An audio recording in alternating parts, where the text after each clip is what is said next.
Good morning, everyone. Welcome to the Daily Covfefe. It is Friday, July 5th, and I'm your host, Carter Laren, and I'm joined, as always, by a very tired Bad Mama Jamma, Keri Smith. Good morning, Carter. Hi, guys. Hey, Keri. How was your 4th? It was good. We started the tradition of reading the Declaration of Independence and Constitution, which was not my daughter's favorite part of the day, but she tolerated it. It was fine. It was good. And how long did that take you? I think it was about an hour, maybe. It was we didn't do it all at once. That would have been too much. It was like read the Declaration, eat some hot dogs. Read some of the Constitution, go swimming or whatever. It was. Yeah, that's so cool. I like that. I like that tradition. It was good. It was good. The Constitution, I'll say it, boring. A lot of it's boring. The amendments, cool. Most of it pretty boring. But the Declaration, also the middle part's kind of boring. But, But an exciting conclusion? No? Maybe the beginning is the best. And the conclusion, yeah. The conclusion's good. Yeah, they pledge their life, property, and honor and all that stuff. Keri, how was your 4th of July? It was very busy and tiring, and parts of it were very fun.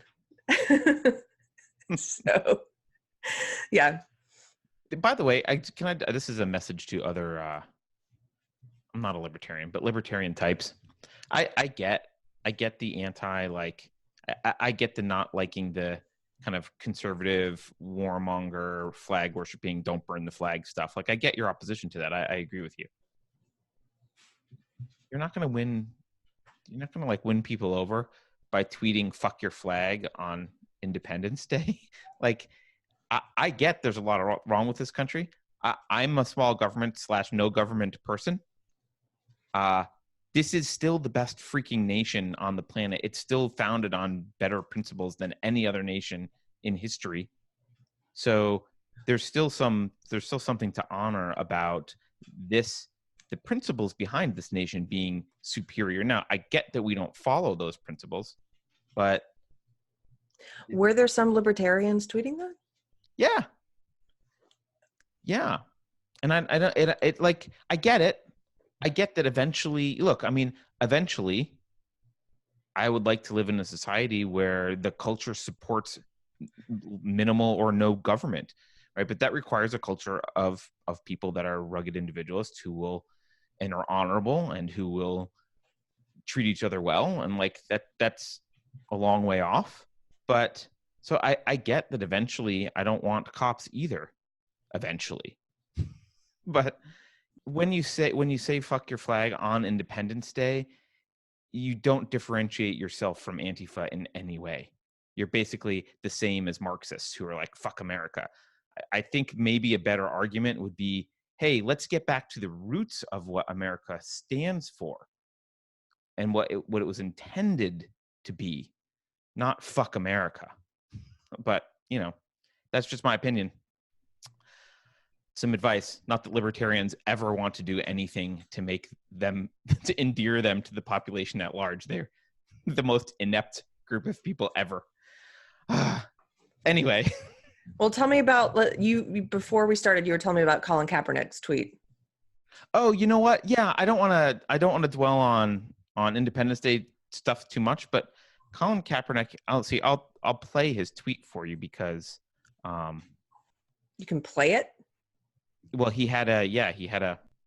me look it up here. Okay, Colin Kaepernick. Such a douche. I'm just Yeah, he's a massive douche. So he tweeted this little video, but he also, in the tweet, he wrote the text of this, but I'll let you listen to it. This is a quote from a speech that Frederick Douglass gave in I think it was 1850s, prior to the Civil War. As you know, Frederick Douglass, abolitionist, black abolitionist. And Colin actually, so this prompted me to read Frederick Douglass's entire speech, which I'll tell you about in a minute. But Colin, of course, took one sentence and another sentence from paragraphs later and connected them with an ellipses to make it sound like It was all one big thing. But here's the video he shared, Keri. Of it sounds like either James Earl Jones or a James Earl Jones impersonator reading this. What have I, or those I represent, to do with your national independence? Are the great principles of political freedom and of natural justice embodied in that Declaration of Independence extended to us? The sunlight that brought life and healing to you has brought stripes and death to me. This 4th of July is yours, not mine. You may rejoice, I must mourn. There's not a nation of the earth guilty of practices more shocking and bloody than are the people of these United States at this very hour. So that's So let me just guess. tribute to the 4th. So he's taking something out of context to try and justify being a miserable SJW, is my guess. But go ahead and tell me what the speech is really about. Well, I mean, why bother? That was a good guess. That's a good. Look, here's the thing. So Frederick Douglass was invited to speak at an abolitionist church, and he on the 4th of July, and the speech starts with lots of praise and admiration for the Declaration of Independence and for the founders and all that they did. And he gets to a point in the speech where he says, but, you didn't invite me here today to talk about how great the principles of America are and and how great the founders were. And so he says, so then he transitions, and basically his point is the institution of slavery runs contrary to the principles codified in the Declaration of Independence and the Constitution. And he challenges people to find overt, he challenges people to find sentences in the Constitution that support slavery. He argues that the Constitution doesn't, that the principles don't support slavery. And he admonishes the church in America for supporting slavery at the time. And his overall argument is, yes, all these things that America stands for is great, but America is being hypocritical right now because they do this horrible thing called slavery. Remember, this is prior to Twitter, so people don't always have images of what's going on. So he paints some horrific images of, this is what it's like. This is what's going on in parts of the country that you don't know. This is what it's like to be a slave, or this is what slave masters are doing. This is what it's like to live as a slave. And he makes it's an awesome speech. I highly recommend it. It's a great, we'll put a link to it below. But he makes this great speech, but he was not saying screw America generally. He was not saying, I don't want to say this. He was not Colin Kaepernick. He was saying, yeah, the principles upon which America were founded were great. The founders should be admired and revered. He argued against the idea that the founders intended to build the U.S. as an institution of slavery. Like, he argued against that. He doesn't think the Constitution and Declaration were codifying slavery. So that wasn't his opinion. He viewed slavery as, like I said, a hypocritical thing that America is doing that runs counter to all the principles America was founded upon. And he was right, obviously.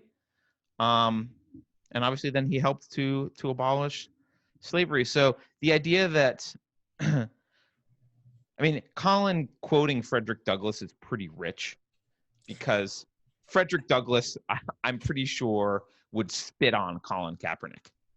So I don't. I mean, he's there arguing on behalf, excuse me, of this horrible atrocity that's happening in this country, this racist atrocity that's happening, and saying, hey guys, maybe we should end slavery, not just because it's morally repulsive, but because it's against everything that our country stands for, and our country stands for some great things.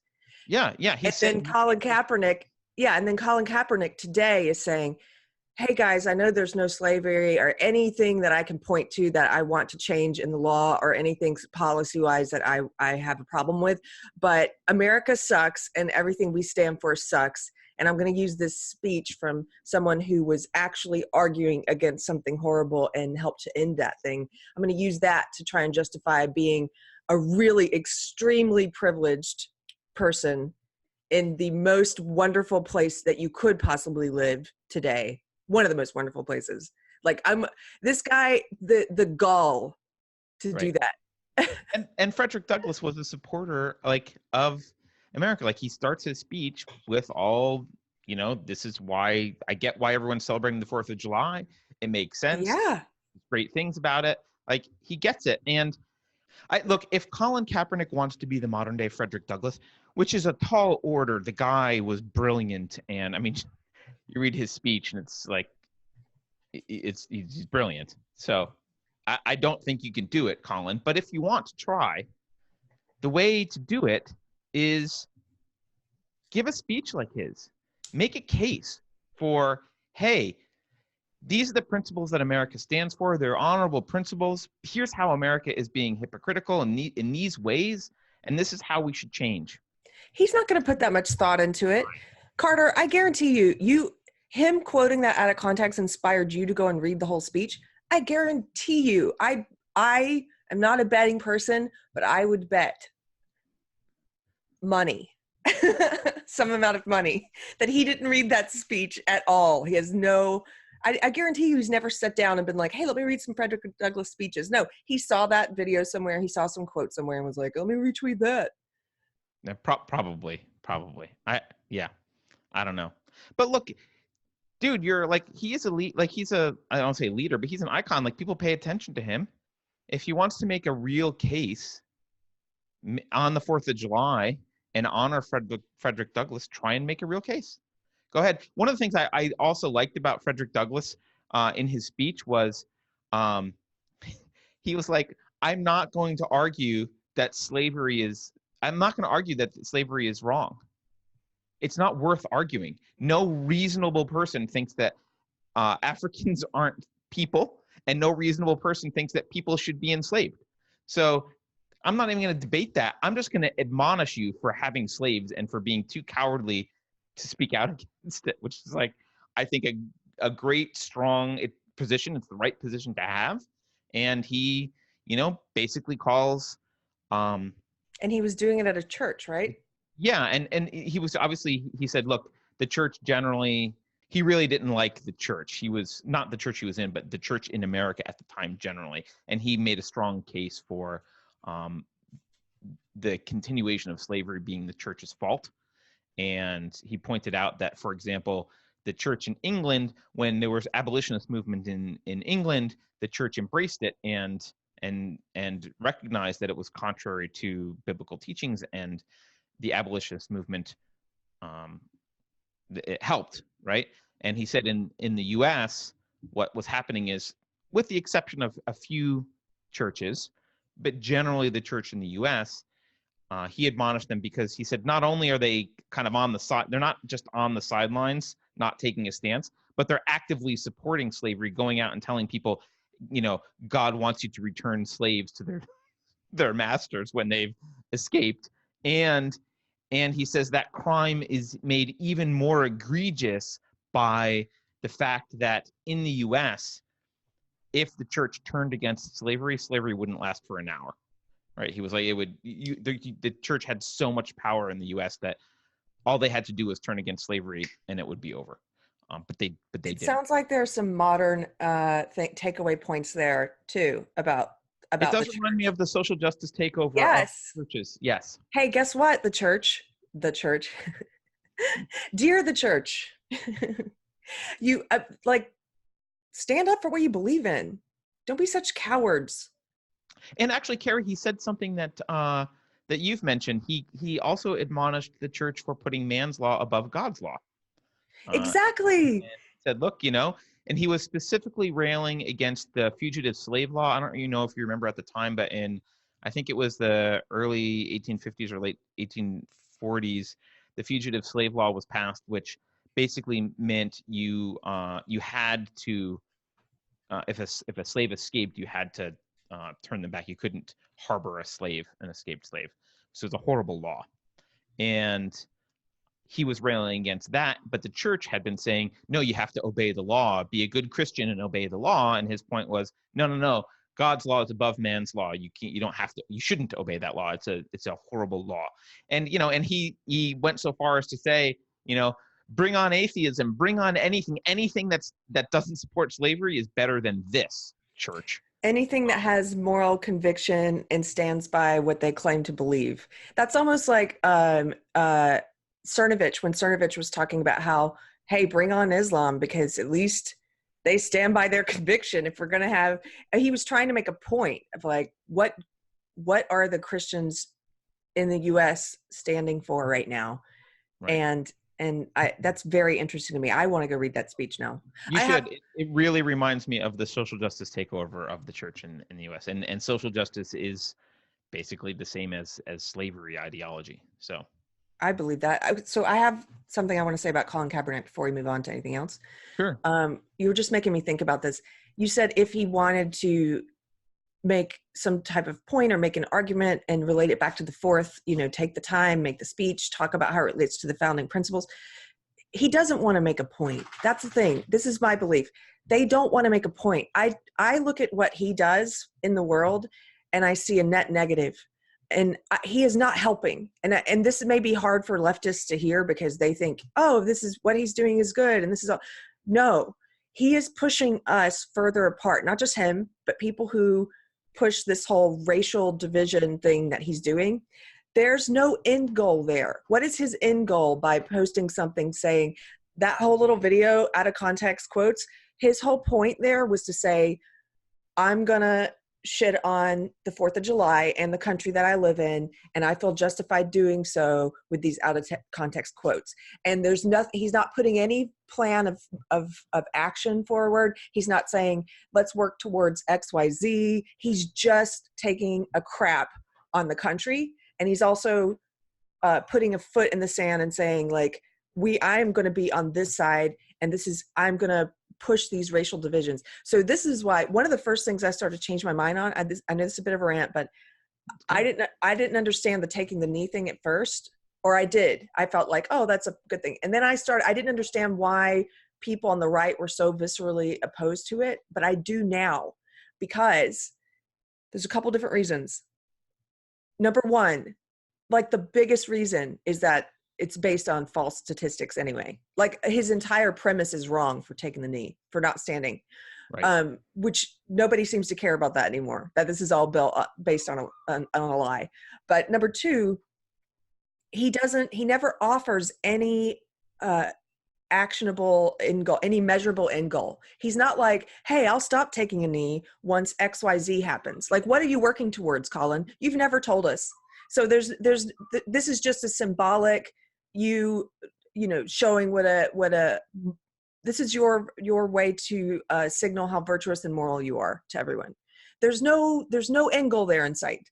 And then number three, you're crapping all over the one thing. We are so divided. We are a nation of, many different beliefs, religions, ethnicities, multiple marginalized identities, as the SJWs like to say. The one thing that brings us together is that we're Americans, and we have certain symbols. We have the flag. We have these things that have meaning beyond just, it's a physical thing, a flag, it's a physical item, but it's more than that because of the meaning that we imbue upon it, right? Like that we give it. So he's crapping all over the one thing that's supposed to make us one tribe, right? Like we're a lot of tribes within one. That to me, it's unforgivable. That's why taking the knee, I am adamantly opposed to it now. I found myself actually at a civility dinner with a conservative who was arguing on behalf of him taking the knee, and then I, being the liberal, was arguing against it. But I'm totally against it. I don't see any positive that's ever going to come from it. Well, I mean, I think there's a nuance to that debate, right? Should he be allowed to take a knee? Yes. Yes, of Should course. he? No. Yes. Should he be allowed? Yes, but should he? No. I'm sorry, I talked over you, so I want to make sure people heard that. Should he be allowed? Yes. Right. But should he? No. But so, like you're saying, I think if you look at the left generally, with the exception of a few, I'll say more like mainstream, like politics policies where they'll, they say very specifically, we want universal health care or we want free college, all horrible ideas, but at least there's like, they're saying what they want. The social justice left is generally never building anything. There's never any, it's not even just I'm not saying I'll stop doing this whenever. They don't even paint a vision of the world they want. They just don't want this world. They just tear down. It's like Antifa. Antifa doesn't say, this is what we want. They just say, you can't have that, so we're going to smash it. And that's all the social justice. If you watch, that's all the social justice left does. They don't even everything from the white guilt classes, right? They don't say this is how races will be equal and this is what we want. No, we just want to smash what you have. For the equal pay, they're not about actual equal pay. There's never going to be an end to that. They don't want things the way they are. They just want to smash what's here. And when you do this, when Colin tweets like this, or even when he, maybe less so when he took a knee, because at least he tied it to a specific cause. But when you do this and you don't articulate what it is you're opposing about America, then it can be interpreted as, and I think it is interpreted by a lot of people as, opposing the principles behind America. And it's one thing to say, hey, I like the principles behind America, but we fail in the modern day. We fail for X, Y, and Z reasons. And I'm criticizing these policies or these things we're doing. I mean, I criticize most of what the country does, but it's because they're not, I think most of what we do right now is against the founding principles of the country. That's why I criticize them. And if you want to criticize like that, you have to draw that distinction. Otherwise, you're just criticizing the principles, because what makes America unique is the principles of its founding, not necessarily the implementation. Maybe today we're not much different than a lot of other countries, but in principle we are. In principle we are. We're just not following those principles. And when you don't distinguish, then people rightfully, I think, get upset by it, and it looks like you're attacking the principles. And you shouldn't be. And I think he is attacking the principles. I think they don't distinguish because they are attacking the principles. They want Marxism. They want destruction. They're nihilists. They are actually attacking the principles. And that's the distinction between Frederick Douglass and Colin Kaepernick. Frederick Douglass was not attacking the principles upon which America was founded. He was attacking the implementation of those principles. Yes. Kaepernick is attacking the principles upon which America was founded. Yes. Or he's just too sloppy to make it clear that he's not. Yeah. Yeah, that was really well stated. So, but we should end it then. Okay. Bring it home, Carter. Preach. I'm supposed to bring it home. It's been a long week for me, Keri. I know it's been a long week for you as well. Yes. I will bring it home by saying thank you for watching. Enjoy your weekend. I know a lot of people are still off today because it's the 5th, but enjoy your weekend. Please hit the subscribe button. And a lot of people probably missed the deprogrammed yesterday, including Keri. I had a good discussion. I had a good discussion yesterday with Keith Bissett from the Convention of States Project, and going over actually a little bit of the history of the founding of the U.S. And I know, people were out partying yesterday because it was the 4th, but if you get a chance this weekend, check it out. I think there was some really interesting info in there, and I enjoyed it. It was a great discussion. So with that, please subscribe. Go to Subscribestar and support us. The more you support us, the more likely it is that Keri will not miss deprogrammed episodes. Right. I only have to miss deprogram to make money, guys.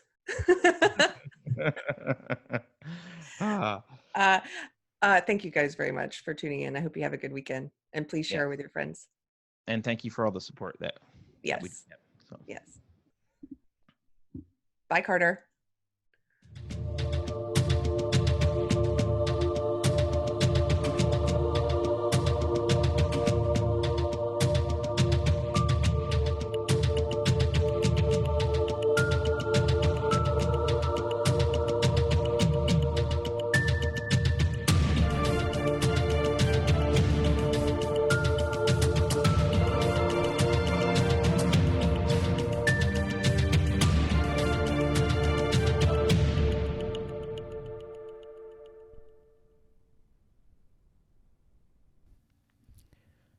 and now here's today's sacrifice to the machine learning algorithm at YouTube. This is the next couple paragraphs of White Privilege, Unpacking the Invisible Knapsack by Peggy McIntosh. I repeatedly forgot each of the realizations on this list until I wrote it down. For me, white privilege has turned out to be an elusive and fugitive subject.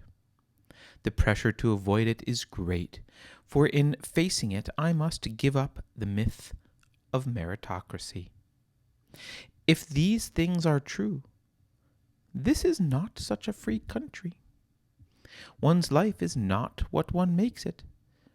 Many doors open for certain people through no virtues of their own. In unpacking this invisible knapsack of white privilege, I have listed conditions of daily experience which I once took for granted. Nor did I think of any of these prerequisites as bad for the holder. I now think that we need a more finely differentiated taxonomy of privilege, for some of these varieties are only what one would want for everyone in a just society, and others give license to be ignorant, oblivious, arrogant, and destructive. Please accept this humble sacrifice, YouTube machine learning algorithm. Do not demonetize us. Do not ban us. We are your humble social justice servants.